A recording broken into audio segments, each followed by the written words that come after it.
Hey guys, welcome back once again on my YouTube channel. I hope सब बढ़िया ही होंगे।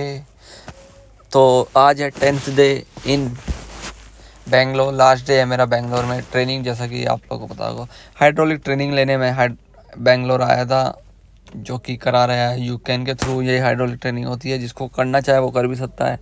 तो बेंगलोर में रहते रहते 10 दिन तो हो गए हैं मेरे को। तो आज लास्ट डे है, तो मैं तो आज रात को ही भाग जाऊँगा। ऐसा कुछ होटल रहा है मेरा पिछले 10 दिन से, जिस रूम में मैं रह रहा हूँ। ज़्यादा बड़ा रूम नहीं है, छोटा सा ही रूम है, क्योंकि यार बजट के हिसाब से देखना था। 10 दिन से रह रहा हूँ तो उसकी प्राइसिंग भी काफ़ी ज़्यादा हो जाती है। और जैसा कि ट्रेनिंग लेने आया तो बिना मतलब का ख़र्चा भी हो जाता, क्योंकि रात को आके सिर्फ सोना ही था। दिन में तो मैं यहाँ पे रहता ही नहीं था। लेकिन यहाँ पे थोड़ी सी प्रॉब्लम ये हो गई कि जिस हिसाब का ये रूम है ना, इसकी वैल्यू बहुत ज़्यादा है, क्योंकि यहाँ पे चल रहा है कोई एग्जीबिशन, जिसकी वजह से छोटे मोटे होटल वालों ने अपने प्राइसिंग इतने हाई कर लिए हैं। और जो अच्छे होटल है लेवल के, उनके तो प्राइस इतने ऊपर है ना कि आप सपोज भी नहीं, इमेजिन भी नहीं कर सकते, इतने ऊपर है। तो बैग मेरा रेडी है। अभी मैं मॉर्निंग में तो मैं जा रहा हूँ क्लासेस अटेंड करने ट्रेनिंग सेंटर, और बैग छोड़ जाऊँगा मैं रिसेप्शन पे, क्योंकि बहुत ज़्यादा कैरी करना पड़ेगा अगर मैं बैग लेके जाता हूँ।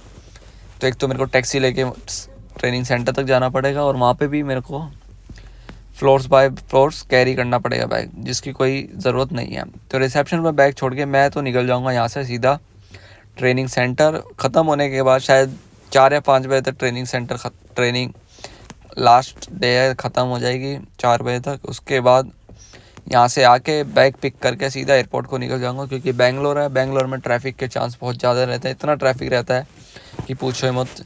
रिसेप्शन पे आया था, सारे ड्यूज़ क्लियर कर लिए हैं। अब रैपिडो बुलाई है, रैपिडो भी आ ही रही है भाई। एक तो यहाँ पे ना रैपिडो वाले हेलमेट देते हैं ऐसा छोटा सा, जैसे आप प्लास्टिक का कैप यूज़ कर रहे हो। लेकिन आज इस भाई ने दिया है हेलमेट, प्रॉपर फुल हेलमेट, जो मैं प्रेफर करता हूँ। क्योंकि भाई पहनो तो अच्छे से पहनो, नहीं तो वो नकली हेलमेट पहन के क्या करो। एक तो दिल्ली में नहीं मानते भाई वो छोटे वाले हेलमेट को, लेकिन यहाँ तो सब मान रहे हैं। रैपिडो वाले तो मोस्टली इसी को पहन के घूमते हैं, पहन के भी और पहना के भी। लेकिन दिल्ली में कोई नहीं मानता। और जैसा कि रहा, ट्रेनिंग तो ख़त्म हो गई है पूरी की पूरी। अब निकलते हैं यहाँ से सीधा वापस। आया हूँ होटल बैग पिक करने, बैग लेके टैक्सी बुला ली है। टैक्सी का वेट कर रहा हूँ कि टैक्सी आ जाए तो निकलते हैं यहाँ से। टैक्सी के लिए बाहर आ तो गया हूँ, वेट कर रहा हूँ टैक्सी आ जाए जल्दी से। क्योंकि यार एक तो बहुत गंदा कट गया है, इतनी गंदी बीटी हुई है ना कि आप इमेजिन भी नहीं कर सकते। स्पाइस जेट वालों ने अपनी फ़्लाइट 2.5 घंटा लेट कर ली, सोच रहे हो। और ऐसा कुछ रोड है बेंगलोर में भाई, छोटी छोटी गलियां हैं तो, जो कि नेशनल हाईवे की तरफ जाती हैं, तो ट्रैफिक थोड़ा इस वजह से ज़्यादा हो जाता है, टाइम इस वजह से ज़्यादा लग जाता है, क्योंकि छोटी छोटी गलियों में काफ़ी बड़े बड़े रास्ते निकाल लिए हैं इन्होंने। और टैक्सी भी सही पहुंचा दिया भाई ने तो बहुत सही पहुंचा दिया। मैं तो कह रहा था भाई आराम से चलो, मेरी फ़्लाइट इतनी लेट है। भाई मौसम देख रहे हो, कितना प्यारा मौसम हो रहा है, इतने अच्छे क्लाउड्स। एयरपोर्ट सिटी है बेंगलोर की, एयरपोर्ट सिटी कैंपेगौड़ा, किसी ने नाम सुना होगा। और रही बात टाइम की, टाइम हो रहे हैं लगभग 4:30, और मैं बैठ गया हूँ आके एयरपोर्ट। और जो फ़्लाइट मेरी 10:30 बजे की, जो मैंने टाइम देख के बुक करी थी, वो हो गई है 1 बजे। भाई इतनी गंदी बीटी मेरे साथ लाइफ में नहीं हुई है। स्पाइस जेट वालों ने अपना फ़्लाइट 2.5 घंटा लेट, ये लोग कैसे कर सकते हैं। और इन्होंने कोई कॉम्पनसेट नहीं किया कस्टमर्स के साथ कि हाँ हमारी फ़्लाइट इतनी लेट हुई है, हम आपको ये कॉम्पनसेट करते हैं। बंदा बेचारा आके बैठा है, भूखा प्यासा बैठा है, आप खर्चो और खाओ। और एयरपोर्ट का ख़र्चा आप जानते हो कितना अच्छा होता है। कोई चीज़ बाहर 200 की है तो इनके यहाँ पास मिलेगी 500 की चीज़, वही है। पर भाई कुछ नहीं कर सकते, प्रॉब्लम बहुत गंदी बेटी हो गई है इस बार मेरे साथ।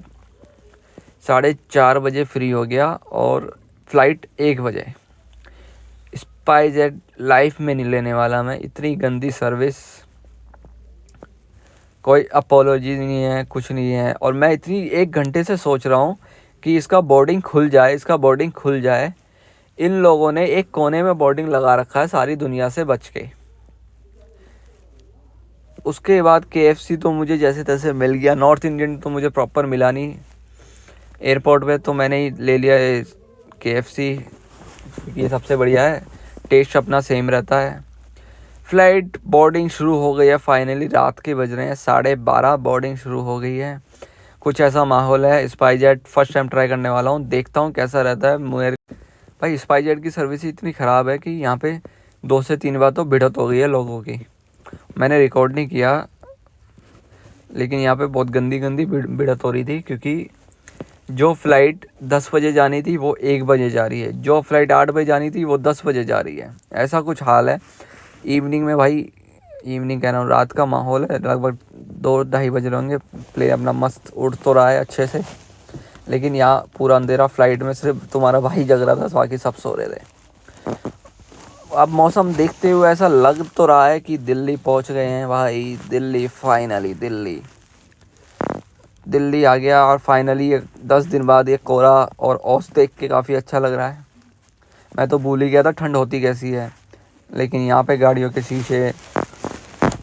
शीशों पे परत औस की, अब जाके अच्छा लग रहा है कि यहाँ अपना शहर आ गया है। तो ऐसा कुछ बेंगलोर का सफ़र था। स्पाइसजेट को सोच के बुक करना भाई।